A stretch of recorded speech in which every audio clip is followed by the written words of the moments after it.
This episode is brought to you by Progressive Insurance. You chose to hit play on this podcast today. Smart choice.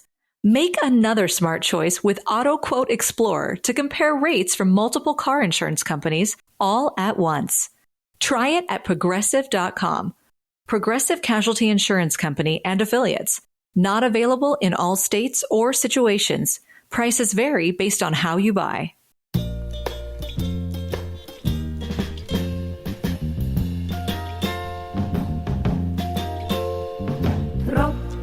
Regen auf mein Kopf. Hinter der Deckelbus ist die kleine Fahrt beim Top. Geht mir kein Sach nicht, die Tropfen von Regen. Hey everyone, welcome to Kill Me Now with Judy Gold. I'm your host, Judy Gold, and this week I have part one of my interview with Tova Friedman. This is the most important podcast I've done this year. And I want to do more like this. She is the co-author of The Daughter of Auschwitz, My Story of Resilience, Survival, and Hope, which is her story of surviving Auschwitz.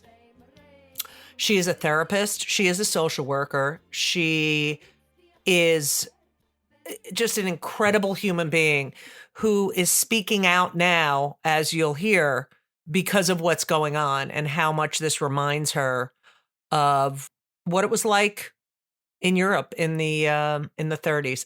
It's a fascinating story, and she's just an incredibly accomplished, warm, and wonderful human being. And so I hope you enjoy that. I could not mark it on when I posted about the podcast this week. I couldn't say "Kill Me Now." I just couldn't say it. But she's incredible. So that's what's coming up. Just a few things before we get to the interview. I just wanted to say this Wednesday, the 20th, I'll be in Phoenix at Rick Bronson's House of Comedy.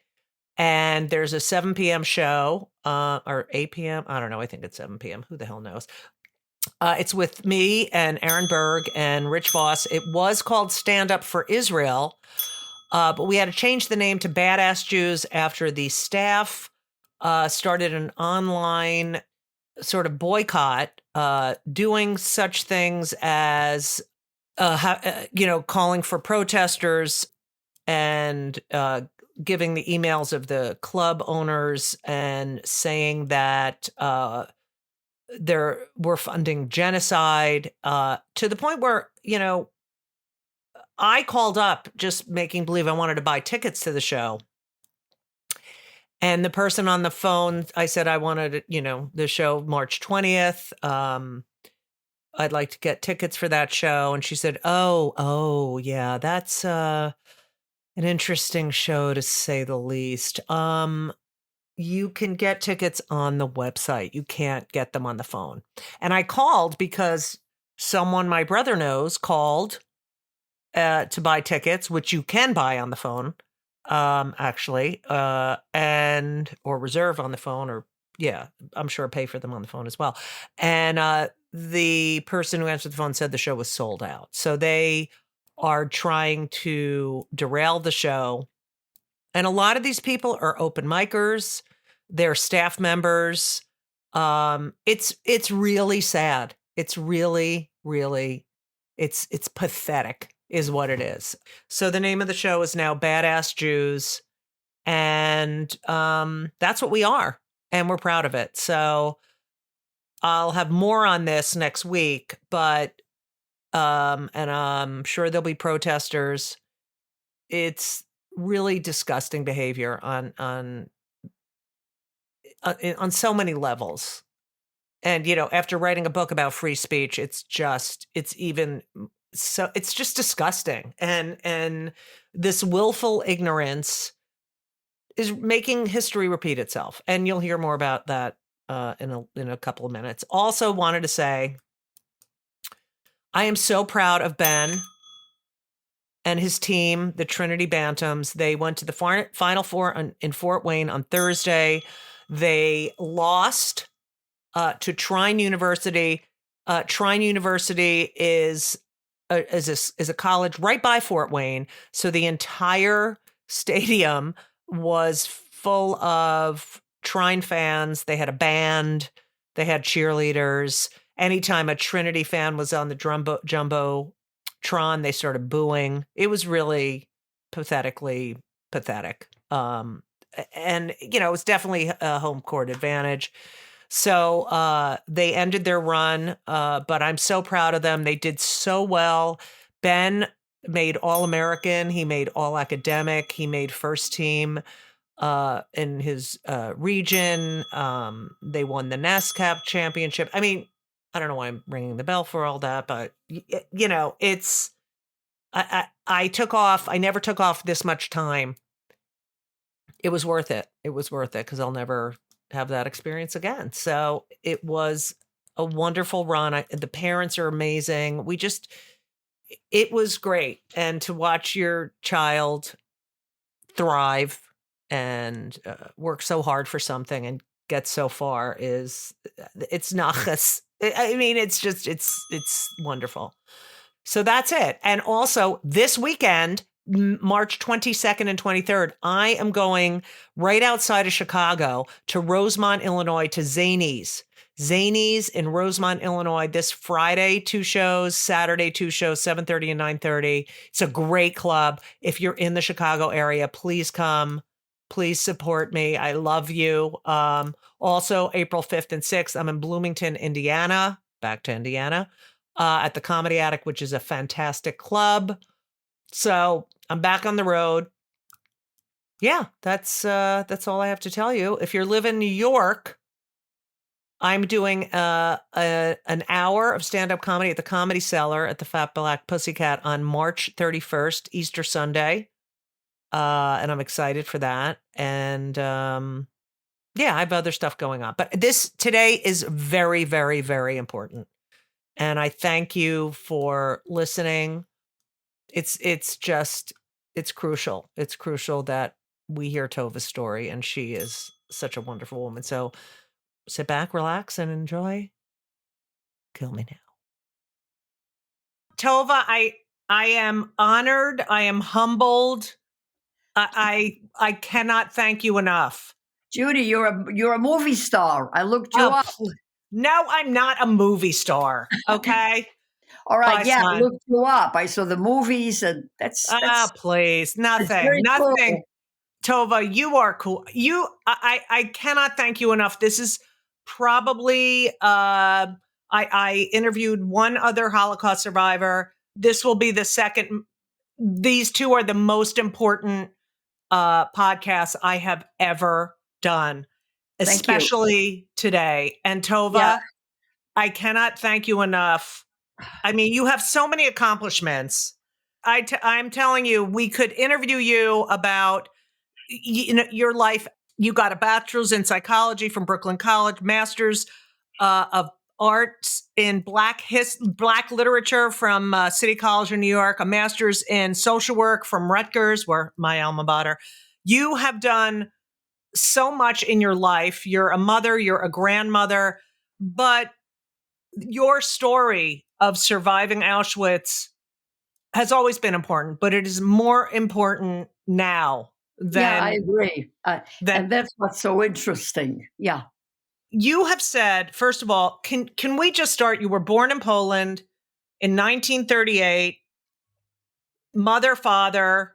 You moved by a port. Is that correct? That you lived near a port before you went off to, like a pier or your family had moved to this town after your parents moved to a different town after they got married. You mean, wait a minute. You mean Danzig? Yes. Yeah. Well, Danzig is not a town. Danzig is a gigantic city. Yeah. It had its own government. It was a free city, very, very famous. Still is, by the way. Yes. And it was on the water. Is that right or no? Yes. Okay. Your entire childhood, you said that you knew nothing about, the only thing you knew about being Jewish was that you died for it. No, I did not say that. I said is that we didn't follow any Judaism in the camps, and Right. I didn't understand why Jews have to be killed. I Right. didn't know what it was. What Yes, was yes. the reason? But I very, very well knew that I was Jewish, and Right. You said everybody you around me. yeah, Yeah, I'm so sorry I misspoke. I no, meant that's you knew okay. that you were Jewish. I didn't understand the essence and why we were being killed. Right. I still don't. Same. Your story, first of all, your relationship with your mother, your mother's to me, it sounds like such an incredible woman. The fact that she hid nothing from you. Right. Exactly. Yeah. She had a philosophy of parenting. I was her first and only child, and she thought in her head, maybe because she was lonely and didn't have that many friends, that I should know what's going on. And if I know what's going on all around me, I'll be able to protect myself, because she knew that eventually we would be separated. Right. And So that information was power. exactly. Still is. Yes, Oh, information absolutely. is power. So she verified everything I saw, and she answered every questions very, very truthfully. Right. It's so interesting because so many parents would want to hide that. Right. Uh, and yet she wanted you to know everything and be armed Exactly. with the truth. Yeah, she wanted to know that I should understand how dangerous my environment was, so that I could take care of myself. Right. Now, you were born in 1938. I heard you say your first birthday, you were celebrating your first birthday and you weren't at home. Your uncle was at home, Right. and that is when I they was a year old. We right. were.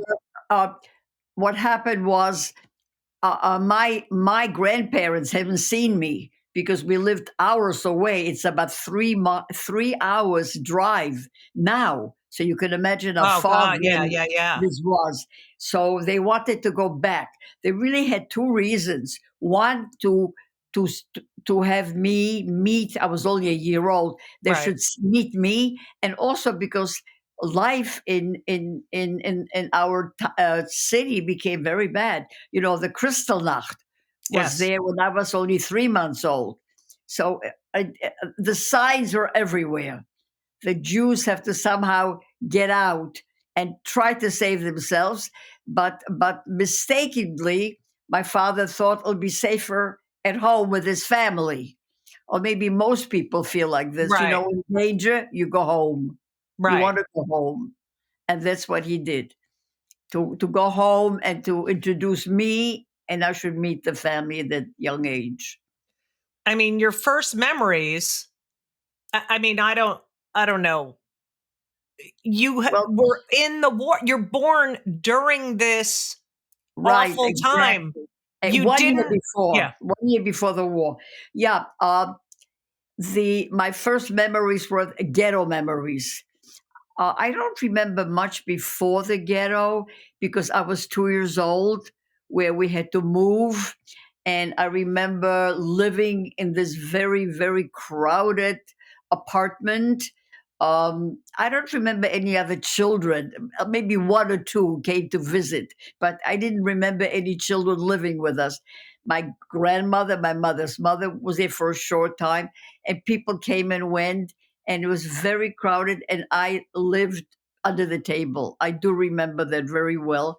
And it didn't it didn't seem unusual to me. I Well, sort you of didn't thought, know well, anything else. Yeah. yeah, I knew nothing else. So I said, Right. well, I felt safe. It was Right. warm. I had blankets. I had some toys. I was fed.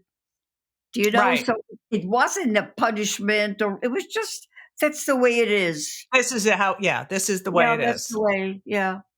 Yeah, because you're so young, you know nothing else. And then you live like this for quite a long time.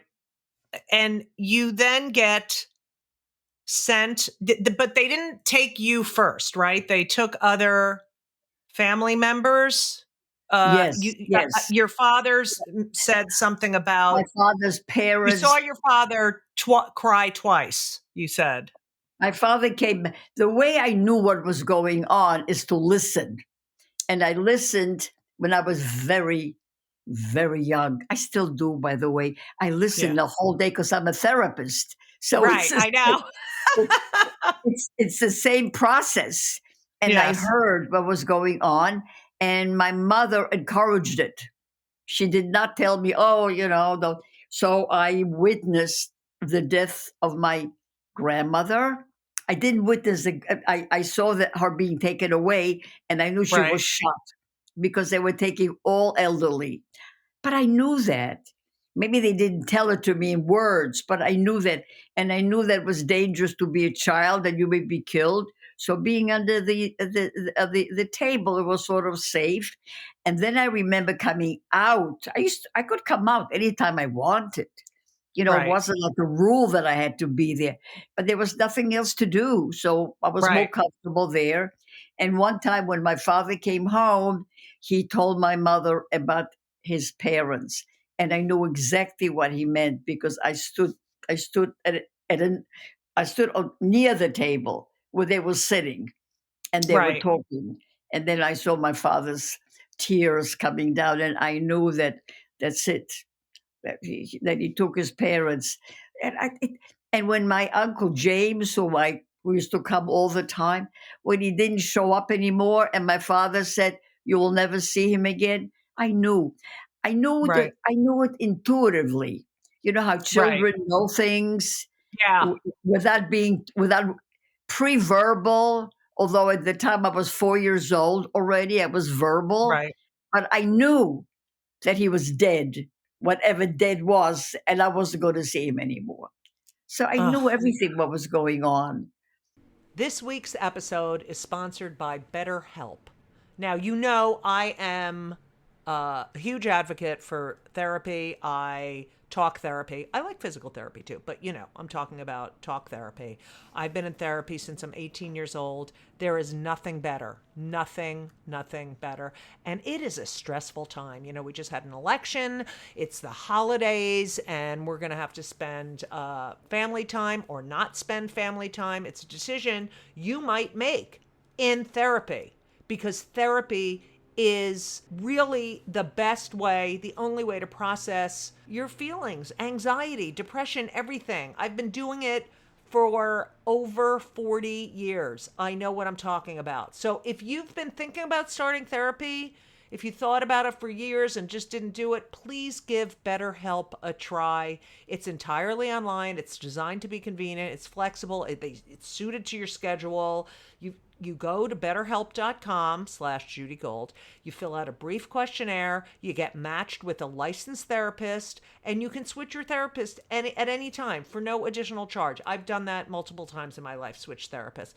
It works. It works. And I know a lot of people who have used BetterHelp and they love it. So find comfort this December with BetterHelp. Visit betterhelp.com/Judy Gold today to get 10% off your first month. That's BetterHelp, HELP.com/Judy Gold. You're welcome. You said that your mother was taught you a lot of rules. The first Yeah, rule well, was that's no later eye. on when I had to be alone. At this place, I didn't have Right, any rules. right, She was with me. I was still parented by my mother, right, well, not so much my father because he wasn't around much, but my mother. And I knew when she was making food. Once in a right, while, she would take me out to the ghetto, and I'd right, see people starving and children crying. And my mother told me they had no parents because their parents died. Not often. She didn't take me with her often because right, her job was to get food, and it was very hard to get food because you had to go online and stand for hours. So I wasn't very often with her. I was left in the apartment, but I knew what And was going on. when you were outside and you saw, I mean, do you remember the signs, the fact that, that no Juden and no, Well, were I you couldn't surrounded? read. I Right, couldn't read. I didn't know the signs. You know, right. I started more later on. But at that time I couldn't read But did you, till I was an adult almost. right, because you had no school. Right, You didn't get to right. go to school. But do you remember being, oh, that's a Jew, that's not a Jew, because they're No, no, starving no, and no. no, you hadn't. Everybody in the ghetto that I saw were Jews. But I saw Wow. crying children. I Right. saw hunger. I saw Just kids surrounded by lying. You sadness. know, Yeah. you saw corpses. The Oh, the atmosphere. It was this ghetto. By the way, it was everywhere. The ghetto was the first place where they started getting rid of us. right. It through different means, through illnesses.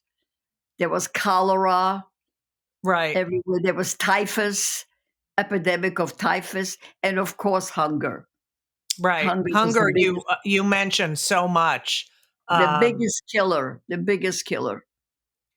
you then get sent off to Auschwitz. No, you see, they had a system. Then Right. they took us to another camp, to a camp called Starchowice, where there was only work, and that's where I learned rules because I was alone the whole day. That's the. She taught me rules in Auschwitz also, by the way. Right. That's because I had to function when she wasn't around. But Right. in Starchowitz, she would go. She and my father would go to work in the factory every single day, and the kids were just roaming the streets.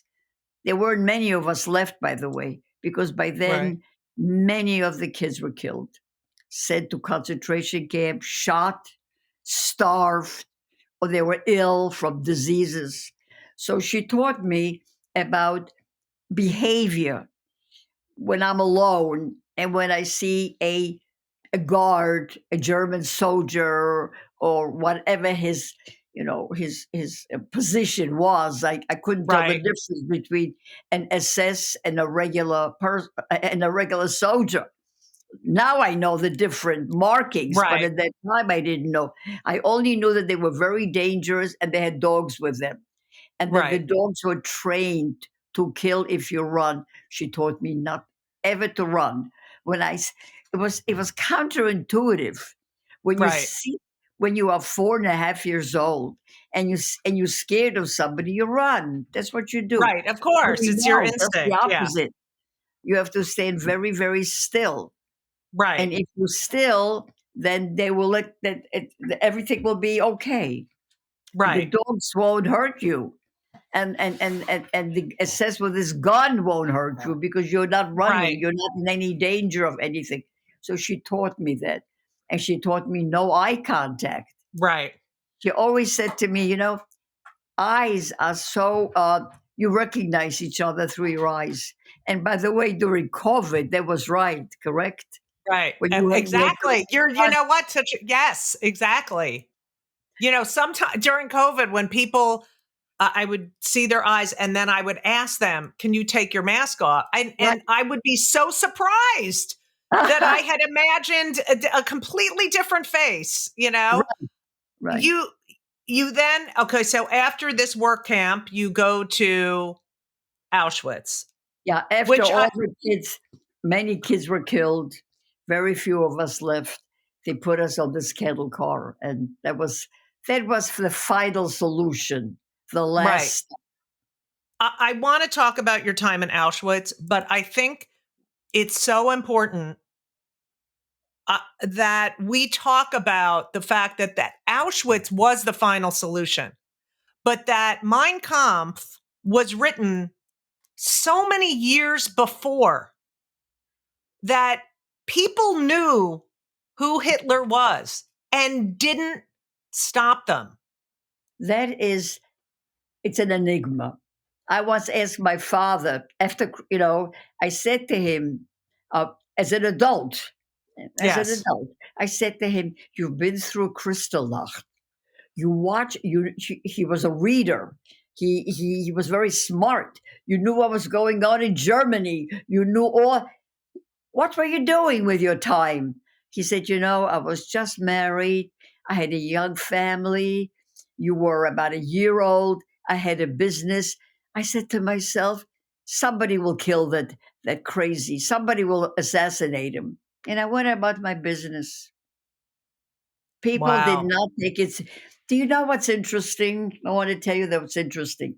Many men ran away and they ran to Russia. Many men. It's not that they abandoned the families, it's that they Right. thought Hitler's going to kill the men. So they ran away. It didn't imagine that he would kill women and children. It wasn't in their thought Right. process. So nobody could imagine what happened. Human imaginations didn't could not foresee anything like that. And it's being repeated once Yeah. again. That's why you are such an important voice. You've said that you don't have survivor guilt, you have survivor's responsibility. Right. I do. I do. I have a responsibility to remember those that were killed. 1.5 million children weren't as lucky as I was. It's pure luck that I'm here. So it's my responsibility. I don't want to forget them. Of And the course. 6 million Jews. And the other one is it's a sort of a warning. Look what anti-Semitism Right. did. Look what happens. I mean, it's being repeated in a way that the world is again anti-Semitic. And they get very angry. The world is angry that this time we're defending ourselves. Last time we didn't. Right. Do you know? That is So such an important point. Yeah. They're exactly, so angry that we are sticking up for ourselves and that exactly. For years I used to hear, "Why did you go?" I don't mean me, but why right. did all of you go to the gas chambers like sheep, like cattle? And I said, "Well, we did not have a fight. We had no weapons. We were we were taken from our homes, from our beds. We weren't Which prepared, happened which just happened yet again. Yeah. right?" I mean, so we were shocked that this was happening to us, and nobody helped us. The world was silent, and Hitler tried to keep it a secret. Right. Well, now we were also killed when we were dancing, but we were prepared. Right. So in a sense, I don't know why the world is so upset that we are fighting back and to protect our people and our country. It's The interesting. fact that, yeah, I mean, so many people say we shouldn't be here Right, because of, right, and we're right, still here and people resent it. But, right. Tova, I also feel like we contribute so much to the world. Do you know how many Nobel Prize we have? Yes. How Yes. how much what we did in medicine? I Oh, mean, e- please. everything. So many things. People are alive. They blamed us when we didn't fight back, and now they're blaming us when we're fighting back. It's Both mind sides, boggling. Right. And yet they're happy to use whatever contributions we've made to the world. There is so Um, much. If I knew, I would have been prepared to tell you. I have it no, on my internet, but oh, I talk about it all the time. that's Don't. fabulous. Yeah, right. It's so important. When you think about businesses that are selling through the roof, sure, you think about a great product, a cool brand, and brilliant marketing. But an often overlooked secret is actually the businesses behind the business, making selling simple. For millions of businesses, that business is Shopify. Nobody does selling better than Shopify. They're the home of the #1 checkout on the planet and the not-so-secret Shop Pay that boosts conversions up to 50%, meaning way less carts going abandoned and way more sales happening.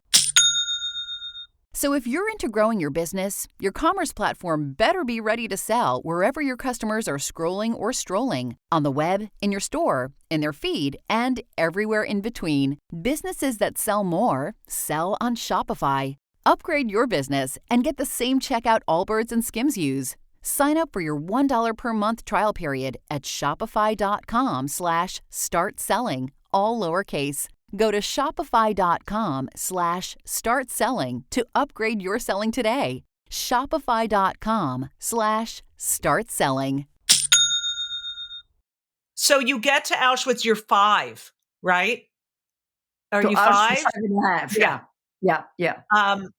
Your father is elsewhere, right? Does he go to No, Auschwitz with you? comes with us to Auschwitz. He gets tattooed and Right, you gets sent to Dachau. Dachau. And can you tell the story of getting tattooed that you remember the woman? Very, very. The tattoo, it was a process because I don't know why I was so interested in it. I found it fascinating in some way that this woman would take a pen or something that looked like a pen, dip it in an inkwell or some kind, and then put it into my body. And there was a little dot.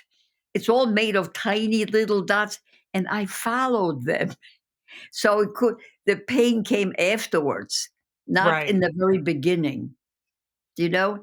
And she was talking to me, and she said to me, I'm going to give you a very neat number. Now she took the number from a clipboard. She had this clipboard, and there were about 50, 60 children tattooed at that time. And we were all standing on line. So each child had a name next to it and the number. It was very organized. But she said, it's going to be very, very neat. And when you grow up, if you survive, that was the first sort of my survival. Right. You'll get yourself a long shirt and you could be covered up. It will be, and I have a very neat number, by the way. So Wow. You said she was shaking. yeah, her hand was shaking. Yeah. And I said to myself, again, intuitive. Kids Right, are very right, intuitive. I said, this lady doesn't want to do this. right. She doesn't want to do this. And then gave me a rag. She said, put it in water and then press it very hard. Don't rub. Press it so it won't swell. Then I didn't know what to do, but Right. her instructions were very helpful. And I always talk about her because when the job was done, she was killed. She wasn't more than 18, Wow. 19 years old. You know, Wow. the idea that you had to be useful. If you were useful, you could live a little longer. And if you weren't, then you immediately had the gas chambers waiting for you. Ugh. You ended up going to the gas chamber. Yeah. Um, you Yeah. talked about, That's uh after the tattoos. After the right, tattoo. Yeah. One day they told us that we're having a great lunch, a breakfast. Breakfast. right, It was so unbelievable. It was delicious, something warm. It was like a porridge. And I knew, again, I'm pretty sure the other kids knew too, that this is the breakfast, the meal before gas chamber, because right. the barrack next to us was empty, and they had gone to the gas chamber a week earlier. But And you were know what? that children? Was They were that full of full? children. Yeah, Oh, yeah. full of children. And it's interesting that nobody cared because food was such a gift that I said to myself, I really don't care. Gas chamber, no I'm going to eat. Right. That's And all you could think about. that's all we wanted. I tried to describe to my grandkids what real hunger is. There's no way. somebody, it's not my quote, but somebody said to someone else, tell me, did you ever think of God in Auschwitz? And the person answered, yes, it was a piece of bread. Wow. There's no description. There just isn't any. Hunger Right. is something that you really have to experience, and I hope people don't. Right. Oh, that's awful. We went to the gas chamber, we walked, and I But thought, before, did I read that you heard your mother's voice? yes, I heard a voice, and she called me by my name. And I said, gee, who knows my name? Because the person who tattooed me said, forget your name, forget your name. This is your name. Ugh, 27,633, which I memorized because I didn't understand what I couldn't read, and I couldn't correspond the words to the numbers, right. but I knew the whole expression, like a mantra. I knew what it Right. was. And then when I heard my name, I said, must be my mother, but I couldn't see her. I saw her with a lot of women, but I couldn't distinguish which one. Everybody had, their heads were shaven. They all wore the same kind of a rags. You couldn't find a Ugh, person there. right. So, Right. but I heard her voice, and she said, "Where are you going?" I said, "To the gas chamber." Or crematorium. I can't remember Right. which one I said. I thought I said crematorium, not gas chamber. And Right. and she said, and she started screaming. She and the other women, because the children, some of them had children in the group that I was with. And I turned to the girl next to me. I was in the back. I was pretty small, and I said, "Why are they crying? Every Jewish child has to go to the crematorium." It's something I heard Right. since I could remember. So we It was got there. expected. Yeah. Yeah, I'm not sure I knew what it was, but I knew that you don't come back. Wow. Did I understand death? I don't think so. Do I understand the death now? No. Right. I'm 85 years old. I can't picture myself dead. Right. You can't really picture that so well. Right. So we went down the steps. And they told us to undress. It was so cold. It's another thing Oh, that's hard to describe. The Polish cold winters when you're naked. Being naked was every so often everybody had to take off their clothes. It's like they oh, stripped you of humanity. And nakedness was just animals have no clothes, so we don't deserve any. We right. sat there, we didn't say, we stood, waited and waited. And they also told us to take our clothes and put it on the hooks. There were hooks all around, and memorize the number. So when we come out from the shower, we'll find our clothes. But since I couldn't read, I looked at the person next to me to see what her clothes look like, so I could find it again because I Wow. wouldn't find the numbers, you know. Right. But and we waited and waited and waited, and they sent us back. I don't know why to this day. And the guy who Wow. helped me That's write the book, unbelievable. Yeah. Malcolm is a reporter. He did a lot of research. He couldn't find it. There were 3 or 4 different possibilities. It was the About end of why. the war. Right. It was, and there was the Russians were coming, and they were Right. afraid to be seen having so many corpses. They had enough corpses. They tried to, we don't know. So we came out, and just a miracle. My whole A barrack was miracle. saved. Wow. Thank you so much for listening to part 1 of my interview with Tova Friedman. Part 2 is next week. I hope you enjoyed it as much as you could. Get her book, The Daughter of Auschwitz, My Story of Resilience, Survival, and Hope. Read these stories. This is so important that we remain cognizant of what is happening right now and the rise in anti-Semitism. So thank you for listening to that. Just a reminder, Wednesday, the 20th, I will be in Phoenix at the House of Comedy. 22nd and 23rd of March. This Friday and Saturday, Zanies in Rosemont, Illinois. 2 shows Friday, 2 shows Saturday. What else? I have... the 31st, I will be at the Fat Black Pussycat Lounge at 5 o'clock on Easter Sunday doing an hour. And I'm at the Comedy Attic in Bloomington, Indiana, April 5th and 6th. So, yeah, that's it. I hope you enjoyed part 1 of, this interview today. And please tune in next week for part 2. Yeah, I don't know what else to say. I just don't know. This world it's crazy. But you're the best. I love you for listening. Thank you for listening to the end. If you are, we will be rebranding the podcast. It'll still be me doing the same crazy stuff. But we'll have a new name and a new theme song, and it's going to be so exciting. So anyway, thank you all for listening. I love you all. And as we always say, so long.